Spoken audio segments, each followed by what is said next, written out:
Só para você acordar. Você já estava mais.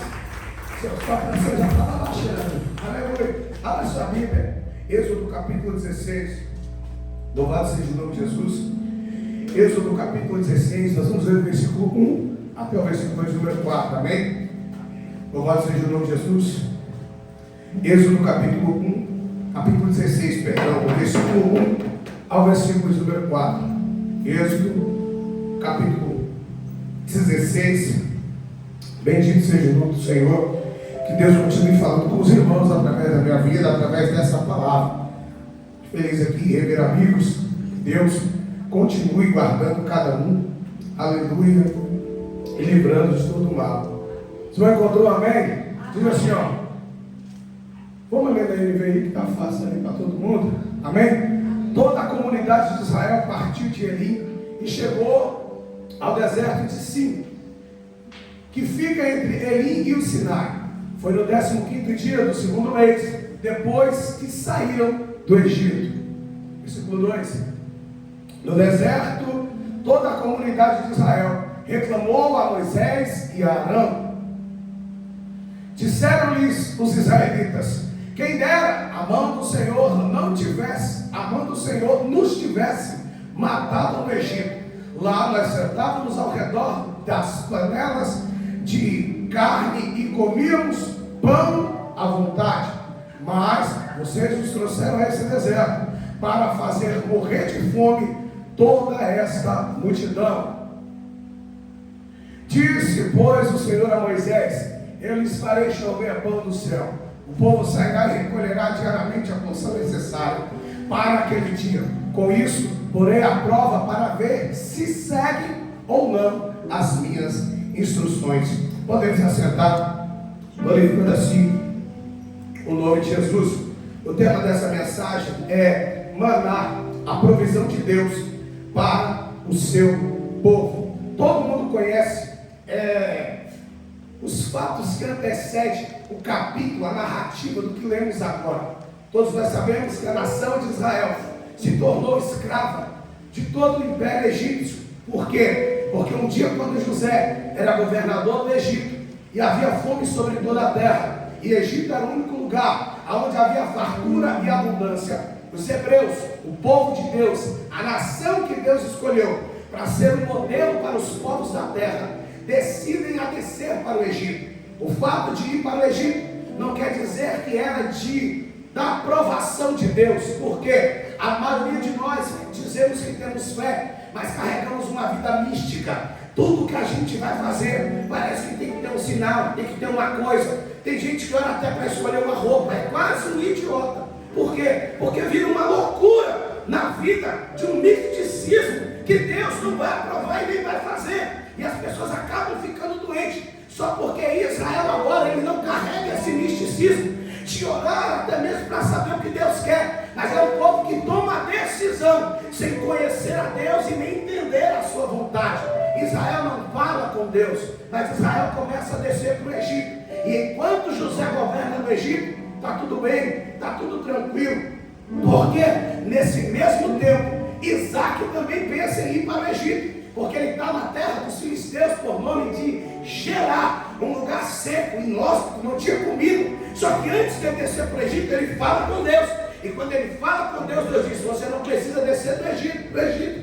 Fica na terra que você está, porque aí eu vou te prosperar. Você vai crescer grandemente. E o texto diz que Isaac ficou tão rico em Gerar, que todos os homens daquela cidade invejavam a sua fortuna. E aqui nasce o primeiro problema. É quando você chega aonde Deus não foi contigo. Uma boa parte de nós carregamos angústia no coração, carregamos resultados negativos, porque chegamos em lugares, fizemos coisas que, por mais que Deus ficou calado, não quer dizer que Ele estava aprovando, só quer dizer que Ele respeita a tua escolha. Mas aonde você vai chegar, caminhando do seu jeito, é problema seu. Acredite, até as pessoas que estão no inferno agora foram amadas por Deus. O problema não foi Deus amá-las, foi elas não desfrutar desse amor que podia tirá-las desse tormento eterno. Então, a nação de Israel desce para o Egito. Quando José morre, começa agora aquilo que era o paraíso, o sonho, a Disney da época, começa a virar um sertão, a terra rachada, começa a virar um lugar inóspito. Aonde agora? Por quê? Porque agora não tem comida, porque não tem água? Não, porque o governo que agora vai dirigir, vai dar as diretrizes daquele lugar, não respeita a cultura daquele povo que estava ali. E a Bíblia agora vai nos relatar que Israel perde as suas práticas de adoração diante do Senhor. E isso não é por um ano, não é por 2, não é por 30, não é por 100, não é por 200, 300. Durante 400 anos, a nação de Israel foi prostituída, foi adulterada a sua cultura. Porque enquanto passava-se as gerações, a cada 100 anos que se passava, o povo que estava vivo de Israel perdiam, esqueciam as práticas de obediência ao Senhor, a ponto de que a última geração do ano 400 do cativeiro não sabia quem Deus era, não ouvia falar daquele Deus, não tinha noção de quem era por eles. E agora eles aceitavam uma vida de escravidão, uma vida de penúria e de escárnio, porque não tinha conhecimento de quem podia livrá-los daquela situação. Isso acontece com pessoas no nosso dia. Quando você não consegue sair de situações adversas, quando um problema não é solucionado no mesmo dia, no dia seguinte você já acorda com aquele flagelo.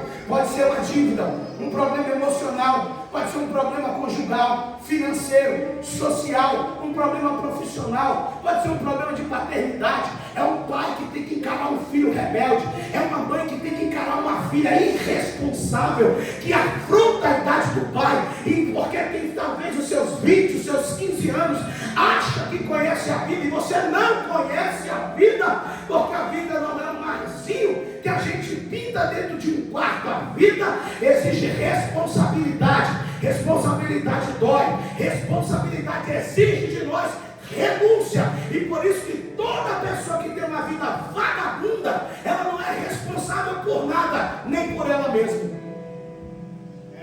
Já viu? O novinho, a novinha, o velhinho que quer ser novinho, todo irresponsável, tem 40 anos, mas a mãe tem que resolver os piti dele. Tem 15 anos, se acha a dona do mundo, mas quando o pai entra para dentro do quarto e chora. Se a mãe não der comida no prato, morre de fome. Penúria, escárnio, todo problema que você não resolve te torna um escravo dele, ainda que seja desse tamanho. Então agora Israel tem um problema. Por quê? Não porque eles agora têm fome e sede, mas porque eles perderam a sua identidade do povo a quem eles eram. Era um povo livre. Mas agora, esta geração que compõe a nação de Israel é uma nação que nasceu no cativeiro, já nasceu escravo. Quando eu ainda frequentava a escola, eu me lembro que na quinta série em diante, a gente começa a estudar muito acerca do Brasil, os escravos que vão sendo colonizados aqui pelos espanhóis que eles traziam da África. E eu tinha um professor que ele dizia: escravo recebia 3P: pão, pano e pau. Se não gostasse, era faca. Por quê? Porque um escravo ele não tem que decidir. Um escravo não tem poder de escolha. O escravo é como um mendigo faminto. Quem já viu um mendigo faminto na rua? Ele põe a mão dentro da lixeira, ele não cheira para saber se foi temperado com sal, se é com sazon, será que tem arisco, se foi com alho batido, será que é cebola cortada, se é com cebola. Não, porque ele está com fome e a necessidade tira dele o critério. Por isso ele pega ali e ele come. Assim são pessoas que dentro de um ambiente familiar nega os critérios da família e vive como um mendigo afetivo. Como? Está dentro de casa, novinha, mas não fala com o pai e com a mãe. Está casado com a mulher que jurou amor a vida inteira e disse: eu dou minha vida por você. Não consegue conversar com a mulher. Está com o camarada que era para ser submissa a ele, mas está querendo dar uma facada no cara todo dia. Estão no mesmo aprisco numa igreja, mas não fala com um, não fala com o outro. Por quê? Porque é uma geração nasceu dentro de um cativeiro e não consegue reconhecer a grandeza de Deus, que por mais que tenhamos diferença, nos une através da comunhão. Escuta, essa nação, depois de 400 anos, está totalmente prostituída, adulterada. Eles não têm sequer vestígio de quem eles eram quando eles chegaram naquele lugar. Mas Deus não é como um pai irresponsável. Deus é um bom pai. O jovem rico diz assim: bom mestre. Jesus diz: por que me chamas bom? Bom é o pai que está no céu. Deus não é como um pai humano que se esquece de um filho, que o abandona na caminhada, que cria de qualquer jeito, não tem coragem de repreender, ou às vezes repreende demais. Não, Deus é um bom pai. Por mais que Israel não conheça o pai espiritual que tem, eles não vão viver órfãos a vida inteira. Bendito seja o nome de Jesus. Por quê? Porque o homem na terra ele pode ter filho e sumir e nunca aparecer. Nunca aparecer para dar notícias. Será? É a possibilidade. Quantas pessoas você conhece que não tem registro de pai, não tem de mãe na sua identidade? A minha identidade não tem registro de pai. Eu vou fazer 36 anos de idade, eu nunca vi o meu pai. Nunca procurou a minha mãe para saber se morreu, se não morreu, se está vivo, se não está. Deus não é como esse pai. Eu posso morrer com 96 anos e nunca ter pegado na mão do meu pai e dizer bom dia, boa tarde, e aí, tudo bom? Meu nome é James, é nós. E ele pode nunca procurar isso, mas Deus não é esse pai humano com as falhas. Israel não sabe quem é o seu pai. Israel é como um filho que foi jogado fora e ele começa a crescer na rua, não sabe quem é pai nem quem é mãe, só porque Deus não é esse pai da terra irresponsável. Deus é alguém autorresponsável, e ainda que os seus filhos não saibam que ele é o seu pai, ele vai se manifestar para tirar os seus filhos dessa situação de desgraça. Israel, no cativeiro egípcio, é o único cativeiro que Israel não vai orar pedindo para sair. Todos os outros cativeiros, o povo só saiu quando eles se arrependiam e oravam pedindo a Deus o livramento. Esse aqui não. Por quê? Porque esta geração não sabia quem Deus era. Não tinha noção do que Deus era capaz de fazer. Deus podia simplesmente fazer o seguinte: vou deixar essa turma aí. Deus quis. Uma vez começar a partir de Moisés, ele podia fazer o seguinte: eu vou deixar essa turma se acabar e vou começar outra aqui de boa. Não. Deus não é como nós, que desiste de coisas difíceis. Deus não é como nós, que pensa em pular fora quando parafusa a rocha, como diz o Piauí, quando o cabo engrossa. Deus não é como nós, que pensa em abandonar porque se decepcionou um dia. Deus não é como nós. Deus vai levantar o homem por nome de Moisés. Moisés cresce no Egito. A cultura egípcia, a cultura do Ocidente está sobre ele. E a Bíblia vai nos mostrar que Moisés um dia vai matar o egípcio, vai fugir para o deserto, vai ali para a casa de Jetro. Ali ele conhece a sua esposa. 40 anos depois, ele está pastoreando os rebanhos de Jetro, e Deus fala com ele através de uma sarça. E aí Deus disse: você vai livrar o meu povo. E ele disse: quando o povo perguntar quem foi que me enviou, que eu digo, eu sou o que sou, me enviou a voz. Porque essa era a única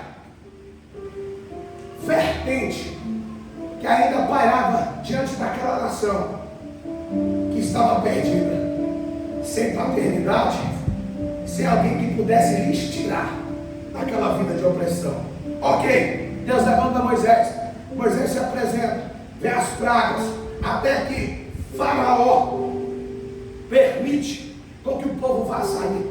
A pior praga do Egito é a primeira. É a primeira. Qual é? Endurecerei o coração de Faraó. A pior praga não é o sapo, não é o piolho, não é o sangue. É um coração endurecido. E às vezes o de Faraó Deus endureceu para que o povo pudesse ver a manifestação exterior e realmente entendesse alguém todo poderoso lutando por nós. O problema é que nos dias de hoje quem endurece o nosso coração não é Deus, é os nossos desejos que nós não queremos abrir mão. É o orgulho, é a luxúria, é a vaidade, é a carnalidade que endurece. E por mais que Deus se manifeste em poder, não te molda. É o piruá. O piruá é quem já fez pipoca em casa. Olha comigo. Não, irmão, sério mesmo. Ninguém comeu pipoca aqui, só tudo. Isso não é pecador mesmo. Pode comer pipoca aqui? Quem já comeu pipoca, irmão? Agora sim, tá vendo? Parece que faz, irmão. Mas até quem compra aquela pipoca bacana que faz micro-ondas, você percebe que quando vai chegando no final, tem um grãozinho que ficou do mesmo jeito. E ele está mais duro que uma pedra de ferro. Sim ou não? Porque nem as pressões da vida foi capaz de transformá-lo. Assim é o coração de muita gente. Ele é como aquele piruá. Quanto mais dificuldades ele passa, e era para ele se arremeter ao Senhor, mais duro ele fica na vida. Porque se Deus fala assim mesmo, meu pai me criou assim, eu cresci com tapa na cara, com cuspe no olho, eu cresci com porrada, eu sei o que, e ele fica ali parecendo um imbecil, sofrendo sozinho. Por que sofrendo sozinho? Porque não é bom que o homem esteja. Quer ficar sozinho? Você já cai numa maldição que nem é do diabo, é do próprio Deus. E agindo Deus, quer ser infeliz, fica sozinho. Fica achando que tu é o super-homem. Isso aí é coisa da Marvel. É os coaches da época. Tudo que você precisa está ali em você. Que conversa, tudo que você tem é o que te atrapalha. Se tudo que você tem resolvesse a sua vida, Jesus não precisava morrer na cruz do Calvário. Você pode olhar que as pessoas mais infelizes que vão a qualquer reunião religiosa são aquelas que ainda vivem para si. Por isso Paulo escreve a carta aos Gálatas, capítulo 2, versículo 20. Portanto, agora estou crucificado com Cristo, já não vivo mais eu, é Cristo que vive em minha vida, que vivo na carne. Vivo pela fé do Filho de Deus que me amou e se entregou por mim. Sabe por que ainda está doendo a sua vida cristã? Porque você ainda não morreu.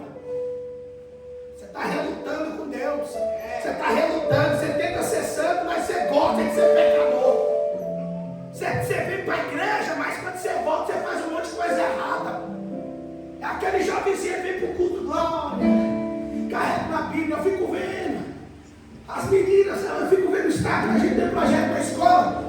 E aí o pessoal adiciona, eu vejo na piriguete. Ó o Instagram. Remova minha pedra e chama teu de noite, tá fumando na igreja. Tá transando com um cara que acabou de conhecer. Ela tá lá, ó, Deus é mais, o Senhor é meu pastor, nada me faltará. No barra pesado, o cara não tem mais no barra pesada. Eu não estou vendo mesmo, mas tinha um jornal aqui que era terrível, barra pesada. O cara que estava cantando estava lá, algemado, saltando com a barrada. Por quê? Porque é uma geração que até sente atração pelo Evangelho, mas se sacia nos seus desejos pecaminosos. E isso não precisa ter 15 anos. É só não ser convertido. É a teologia, acho que eu disse aquela vez, é a teologia das músicas do Alexandre Pires. Só para contrariar. Estou fazendo amor com outra pessoa, mas meu coração vai ser para sempre teu. E a gente tenta se relacionar assim com Deus, como se Deus fosse uma prostituta carente, não é nem barata, é carente.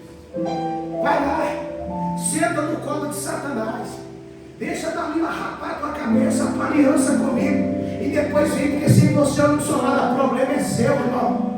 Tu não quer saber de Deus, não, o problema é seu. O próprio Deus diz: eu amo os que me amam, os que me desprezam, eu desprezarei. Jesus disse: portanto, pregar o evangelho a toda criatura. Aquele que crê e for batizado será salvo, e aquele que não crê já está condenado. Quando a gente anda pela rua, a gente já vê pessoas que estão destinadas ao lago de fogo. Por quê? Pessoas que o coração está como um piruá. Por mais que ele passe lutas e pressões, o evangelho nunca será uma opção. glória de Deus ainda. Está vendo aí? Quebrei a lei. Está vendo aí? Acabou teu carro. Eu conheci pessoas que foram para a igreja no mesmo tempo que eu. Não, eu acho que nem o Satanás queria mais nós. Só pode. Um dia eu estava lá no Pai do Batão, no Incra 6, ali onde tem a festa do Morango. Tem um centro espírita lá na frente, é Canto do Idoso para o Batão. E aí eu cheguei porque tinha umas festas lá na certa, bebia de graça, fumava, era uma loucura, eu para lá. Não tinha dinheiro, mas tinha que sextar. É sextou. E até a pé. Meu Deus! Onde eu estava lá dentro, falou, você tem que sair daqui que não está funcionando não. Eu falei, poxa, mas tem um monte de pecador aqui, logo Deus. Não, é você que está dando errado. Eu falei, pois tu dá também 3 cervejas aí, carteira de cigarro. Acabou de esperar lá fora. Olha só. Sabe? Pessoas que dizem assim, rapaz, ó meus amigos, ó a turma caminhando comigo, fala, rapaz, pode. É o jeito para a igreja. Eu falava, Eu falava, pode, o jeito é ir para a igreja, pode. Porque, rapaz, olha só, eu já tenho vergonha de morrer. Eu já tentei matar 5 vezes e morri, já acabei de carro. Eu já levei tiro, já tomei facada. Falei, foi condenado a ser salvo. A igreja. Não tinha, teve um dia que eu tomei um cacete tão grande da polícia, o dia que eu tinha fechado o corpo. A polícia abriu. Aí um amigo meu, quando o pau quebrou mesmo, no outro dia eu quase nem conseguia andar. Aí ele disse assim, deixa eu te dar uma ideia. Lá na igreja, mano, tá pesado. Nós tá até com medo de andar conta no rolê. Toda vez que tu vai, vai ter um chifre dos homens. Meu Deus do céu. Porque Deus estava dando indícios. A sua vida aí vai ser prostituída. Você tem que conseguir enxergar Deus em qualquer detalhe. Israel não sabia quem Deus era, mas conseguiu enxergar uma esperança em um homem que Deus levantou. Qual o problema da nossa geração? É que os homens que Deus levantou, uma boa parte deles, perderam o seu caráter, a sua postura de seriedade, a sua conduta de retidão. E aí essa geração que não conhece Deus, que precisa de alguém que Deus levantou, até está olhando para alguém que Deus levantou, mas ele está deformado. Entendeu? Ele só tem uma indumentária, ele é bonitinho, ele tem terno, ele tem gravata, ele não tem barba, o cabelo cortadinho, bem bonitinho. Ele fala, boa noite, irmãos. A paz do Senhor Jesus. Abram as santas escrituras, meditaremos na santa e gloriosa palavra. Fala 3 palavras em grego, 2 em latim. Ninguém entende nada, mas é tudo assim. Você viu? Você viu aquela palavra? A outra fala, eu vi, você viu? Nem pergunta se entendeu ou não, porque nem entendeu mesmo. Aí só fica na admiração. E aí, ao invés de termos adoradores na igreja, a gente vai ter gente que admira homens. E aí a gente faz um ajuntamento, um entretenimento de bode, porque a prisca é para a ovelha. Israel não conhece a sua identidade, mas Deus vai se manifestar. Deus levanta Moisés. Moisés vem, tira o povo da bagaceira, bora sair fora. O faraó diz assim, é só 10 dias. Mas Deus estava dizendo assim, é para sempre. Porque tudo que Deus faz dura para sempre. Porque o faraó sabia, se eu tiro esse povo da minha mão, acaba. Quem vai trabalhar? Quem vai fazer para mim? Por isso que o diabo quer que muita gente fique preso nos seus desejos carnais. Porque quando ele precisar prostituir alguém, ele vai usar alguém que já está ali. É assim, irmão. Infelizmente é assim. Por isso que ele quer manter o mentiroso, porque quando ele precisar de uma discórdia na família, ele faz o mentiroso abrir a boca e falar merda. É isso que ele quer. Por isso que gera tantas coisas em tantos lugares, até dentro da igreja. Por quê? Porque a igreja também é feita de pessoas que têm pecado, que erram. Pessoas que ainda mentem, pessoas que ainda é falsa, pessoas que ainda são orgulhosas, que precisam se consertar, que tem que buscar isso em Deus. Porque não basta o Pai se revelar, você tem que ter prazer em quem Ele é. Por quê? Porque senão você não consegue obedecê-lo. Você já viu um filho que não tem prazer no pai, na mãe? A mãe compra um presente para ela. Aí ela diz assim: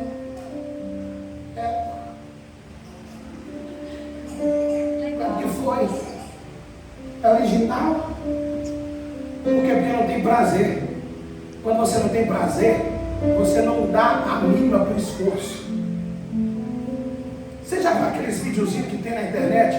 O cara vai bater parabéns para a filha, um pratinho descartável. Ele foi na padaria, só deu para comprar uma fatiazinha de bolo. E quando ele chega com o bolo, o menino chora. Porque aquilo é valorização. É uma criança, tem 10 anos, tem 12. Mas ele sabe que meu pai sai sempre para trabalhar. Na cabeça dele é assim: meu pai esse ano só trouxe um pedaço de bolo. Mas no ano que vem vai ser um bolo inteiro. Por quê? Porque ele reconhece. Quando você não reconhece o favor de Deus na sua vida, você fica como esse tipo de pessoa, um miserável na igreja. Tá bom, gostei da palavra, gostei do que foi dito. Não é para você gostar, não, irmão. Palavra não é para você gostar. Gostar, você gosta de filme, de piada, de livro de romance, é disso que você gosta. A palavra não é para te agradar, é para transformar essa maldade que tem dentro do seu coração, que faz você ser uma pessoa de ruim relacionamento. É filho, mas não gosta do pai. É pai, mas não gosta do filho. É marido, mas não honra a esposa. É esposa, mas não é submissa ao marido. É membro da igreja, mas não abraça as casas do ministério. É Sardes, tem nome de que vives, mas está morto. Essa é a Bíblia só diz: bora, Moisés, pega todo mundo, bate o pé. É nóis. Faraó achou que era por 10 dias. Eu acho que o diabo pensou isso também. O pessoal acha que esse já vai ficar só um mês. Não sabe por quê? Porque eu ouvi isso da boca de pessoas na igreja. Olha, um ano que eu já estava na igreja, eu morava no Gama. Morava na casa de um pastor. Era tão ruim que eu tive que morar com o pastor, irmão. Fui morar na casa do pastor para ver se tirava para mim a metade. Eu tinha medo de ficar aí dentro da igreja. Falava, cara, quando começava forte, eu não, acho que hoje eu caio. Aí eu saía e ia ficar lá com o cara do som. Era no som, ninguém orava, né? Ficava lá de boa. E aí, sério mesmo, depois de um ano eu de boa na igreja, ó filé, voltei para casa, falei, vou para casa da minha mãe. Foi 2 meses que eu fiquei lá, ó luta terrível, na igreja da minha mãe. Cheguei lá na igreja, eu tocava cavaquinho, tocava violão, cantava em casamento, a vozinha bacana, dava filé. Aí o que acontece? Cheguei para participar do conjunto de jovens. Aí o líder do conjunto de jovens já me conhecia da bagaceira. Aí ele falou assim: ó, eu sei que tu é louco. Eu não te dou 10 dias para tu ficar firme aqui. Tu veio pra cá porque tu quer comer mulher de graça. Aquilo ali me constrangeu. Hoje eu fico pensando, caramba, então o pessoal estava lá, era ruim mesmo. Porque a pior que a da rua cobrava, lá ia ser de graça. Para você ver como que aquela liderança enxergava aquelas pessoas. É aquilo ali doeu. Falei, poxa, o pessoal da igreja bota fé. Então na minha mente assim, o diabo estava só esperando, ele vai voltar. O diabo não sabia que não foi um homem que me tirou. Porque sabe que a Escritura de Jesus disse que aquele que ele toma pela mão, nem o diabo pode arrebatar. Deixa eu te falar, não é orgulho que eu vou dizer, mas é convicção. Eu não tenho medo de desviar. Não tenho medo de voltar a beber cachaça, não tenho medo de usar droga, eu não tenho medo de voltar para cabaré, então eu passo em frente de bar, em frente de bandido, de centro espírita, eu passo na frente de cemitério, eu não tenho medo. Sabe por quê? Eu sei que o Senhor me tomou pela mão. Aleluia, pô. Sabe, meu amigo, quantas vezes o diabo já se frustrou comigo. Aleluia, não é porque eu sou bom, mas é porque Deus, aleluia, tem me tomado, porque eu tenho me entregado para Ele. Aleluia, eu fico lembrando de Davi. Davi nunca perdeu uma guerra, nunca empatou, nunca foi ferido. Não é porque ele era grande, porque era forte, porque não era isso, mas é porque Deus falou assim: o meu braço forte vai adiante de você. Aonde você passar, eu estou contigo. Se tiver problema, eu tiro. Se tiver barreira, eu quebro. Se tiver demônio, eu arranco. Se tiver enfermidade, eu curo. Porque agora você é meu. Deixa eu te falar. Você não precisa morrer escravo no ambiente de liberdade. Tem gente que é tão escravo que até passar na grade do culto ele é pesado. Ele não está agora nem pedindo, irmão. Levanta a mão e dá uma glória. Dá a mão no bolso. Não. Me chama amarrado. Sai em nome de Jesus. Mas olha só. O que acontece agora? O povo saiu da escravidão, beleza? Está todo mundo em paz. Atravessou. Só porque agora a negada está assim, ó. Vamos morrer de fome. No primeiro dia, irmão. Eu vou morrer de fome. Ninguém morre um dia com fome. O cara que morreu de fome, no dia que ele morreu, já estava somando muitos dias. Podia voltar para o Egito. No texto diz, panelas com carne. Quem disse que eles comiam carne? A saudade quando bateu de verdade era o quê? Pepino e cebola. Duas coisas que eu não gosto. De carne assada. E às vezes é bom. E aí o povo agora está com medo. Só porque agora Deus vai se manifestar. O texto que nós lemos fala acerca da descida do maná. Ok? Foi aqui que começou a providência de Deus. O maná é a providência de Deus na nossa peregrinação. Amém, irmão? O maná é a providência de Deus durante a nossa peregrinação para a terra prometida. Uma coisa você pode ter certeza: enquanto você estiver caminhando com Cristo, haverá provisão em cada área na sua necessidade. Aleluia. Eu falei para um pastor que começou a me questionar. Eu disse para ele: deixa eu te falar, eu nunca vou passar fome. Independente se eu estiver trabalhando ou se não. É por quê? Porque senão não foi Deus que eu servi. Só isso. E se eu passar, é porque eu estava servindo errado.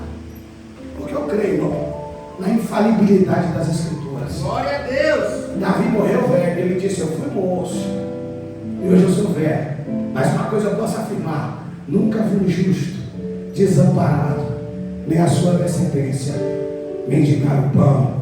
Olha para essa pessoa assim e fala: olha, Deus está cuidando de nós. Olha para mim. O que acontece? O povo agora precisa, porque o povo é incrédulo. E incrédulo precisa de quê? De sinais. Incrédulo é assim: se Deus está nessa igreja, uma luz vai apagar e acender. Ele quer que uma luz queime por causa da incredulidade dele. Olha só como é ruim, não é? Tem que fazer. Se descobrir, não tem que fazer para pagar a luz. E aí o que acontece? Israel agora precisa de sinais. Por quê? Porque Israel não é como nós, que já é velho de igreja. Israel é uma nação que está conhecendo Deus há 3 meses. É um nenenzinho que não sabe nem pegar o peito ainda. Por isso, Deus aceita esse tipo de condição. Porque Israel não sabia quem ele era. Imaginei, há 400 anos, aí tu aparece. E aí está meu pé, é nós. Sabe o que acontece? Deus agora vai enviar o maná. Só porque a provisão de Deus que vem para a nossa vida, ela vem com as suas regras. Não é só Deus mandar o maná. Mandar o maná é a parte de Deus na situação. Então vamos lá. O maná, quando caía pela manhã, então eles olhavam para o maná. E o texto diz o seguinte: deixa eu põe o versículo de número 21 para mim, por favor, 16. Põe 16. Olha só, vou ler 16 aqui com vocês. Assim ordenou o Senhor: cada chefe de família recolha, quanto precisar, um jarro para cada pessoa, na sua tenda. Continua. 17. Os israelitas fizeram como lhes fora dito. Alguns recolheram mais, outros menos.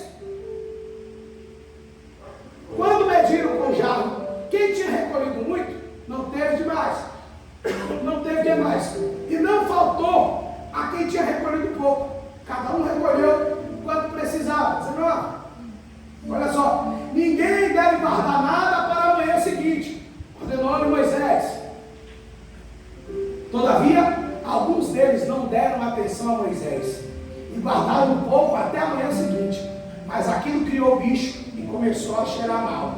Por isso Moisés irou-se contra eles. 21.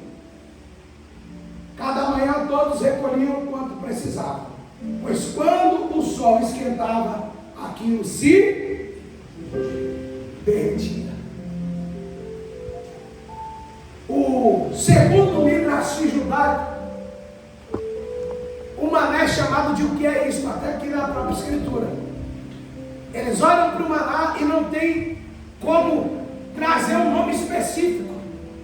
Então eles olham para o maná todo dia, segunda, terça, quarta, quinta, sexta, sábado, domingo. Segunda, terça, quarta, quinta, sexta, sábado, domingo. Um mês, 2 meses, 3 meses, 1 ano, 2 anos. E todo dia a mesma coisa. A ponto de falar, o que é isso? Por quê? Segundo o maná passasse, não é chamado de maná. Ele é chamado de o que é isso? Por quê? Todo dia eles comem a mesma coisa. Mas como que a mesma coisa que é comida todo dia é novidade a ponto de ser chamado o que é isso? O Midrash judaico afirma o seguinte, que cada dia da semana o maná caía com gosto diferente. Vamos simbolizar. Segunda-feira, churrasco. Terça-feira, churrasco. Não, vamos lá. Lasanha boa. Quarta, peixe frito. Meu Deus do céu. Quinta-feira, costela com mandioca. Sexta, feijoada. Sábado, frango ao molho. Não vai faltar frango, não tá. Em nome de Jesus. Domingo o que, irmão? Frango assado. Maionese. Vegano é terrível. Jesus de Nazaré. Cada dia tinha um sabor. Então todos os dias ele comia a mesma coisa, que tinha o mesmo formato, mas o gosto era diferente. Então ele comia hoje, opa, tem outro sabor. Você está gosto de cereja, o seu de amendoim. Então é o que é isso? Porque tudo que vem do céu, ainda que tenha a mesma consistência, sempre será uma novidade para a provisão das nossas vidas.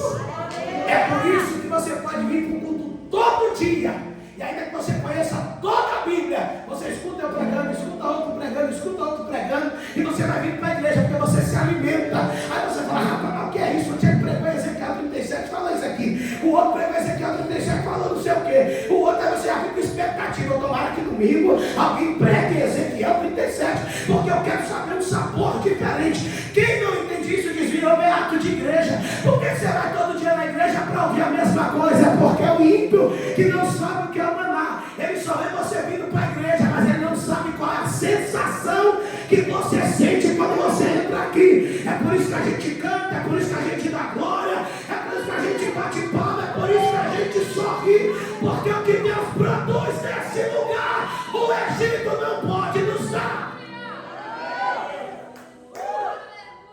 Acabou, irmão, não vai dar não. Passou aqui. Fica de pé. Rapaz, tem que me avisar. Esse aqui eu não vejo não. Que isso? Aqui é 6 graus. É bravo. Meu pastor põe a hora de o grandão naquela televisão. Passei da hora, irmão. Mas escuta, mas é tão bom, tá vendo como o maná é bom? A hora passa, a gente nem vê. Ia pregar mais 1 hora, né? Aí ia ficar só. Ia nada, André beijado. Jesus é bom, irmão. Você crê que é um maná de Deus aqui para a sua vida? Deus é bom, irmão. O pastor contou aqui a situação da igreja. Quem olha para a situação e ele diz, vou pegar uma loja maior, diz, mas o que é isso? É o maná de Deus. É a novidade do céu manifestando na terra. Aleluia. Quem crê, crê, irmão. E quem não crê, vai ver do mesmo jeito. É nós. Sabe, irmãos? É isso.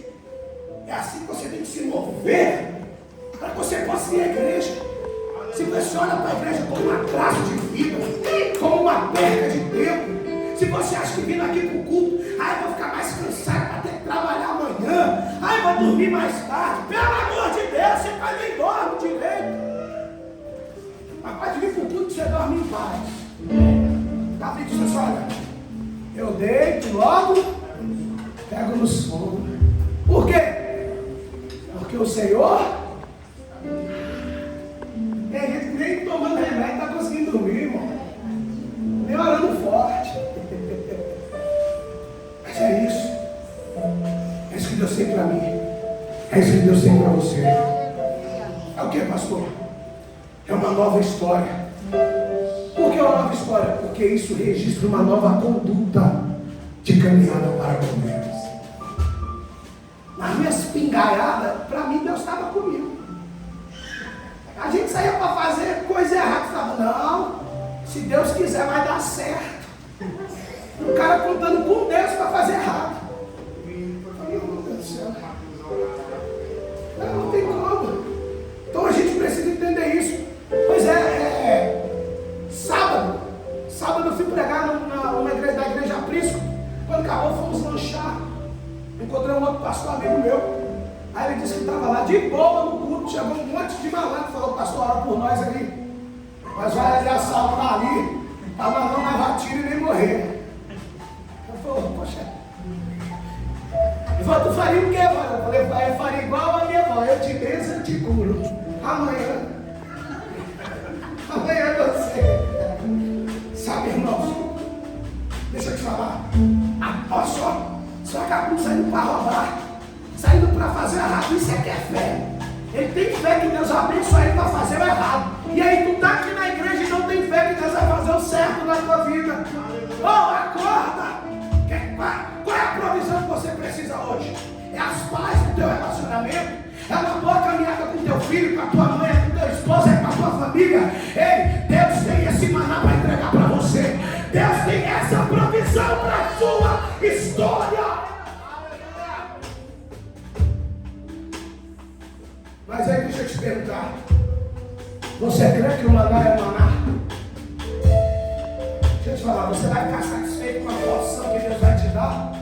Ou você quer pegar além do que deve? Pedro, quando o barco estava vazio, nunca correu risco de vida. Só correu risco de vida no dia que o barco encheu. Quando o barco encheu, a Bíblia diz que ele quase afundou. Porque é normal você viver um tempo de escassez e quando a abundância chega, você quer se apegar tudo aquilo, porque você tem medo de sofrer de novo. Pedro sabia a dor de voltar com o barco vazio.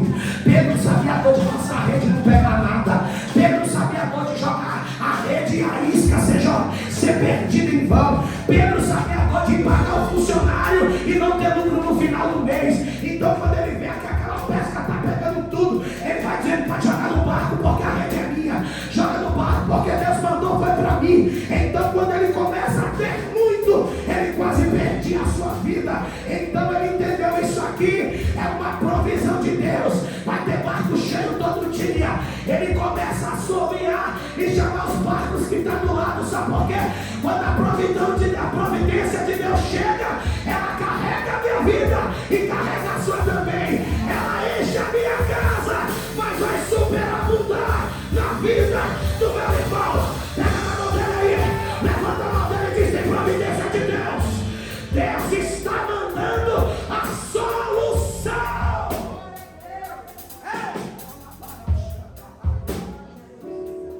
Sabe? Escuta. Talvez teu barco está vazio, porque talvez você ainda não sabe lidar com o barco cheio. E Deus, para não ver você afundando, vai te dando experiência para você ter maturidade. Sabe qual é a experiência de Pedro? O cara pescou a noite inteira, cansado, tem que pagar os funcionários sem ter dinheiro. Vou te dizer: vamos lavar a rede. Alguns historiadores dizem que um pescador não lavaria as redes. Ele poderia tirá-la para consertar, mas para lavar jamais. Por quê? As redes eram feitas de cordas e as cordas absorviam o cheiro do peixe. E então quando ele jogava a rede dentro d'água, o cheiro forte da rede fazia com que os peixes se confundissem pelo cheiro, achando que era outro cardume.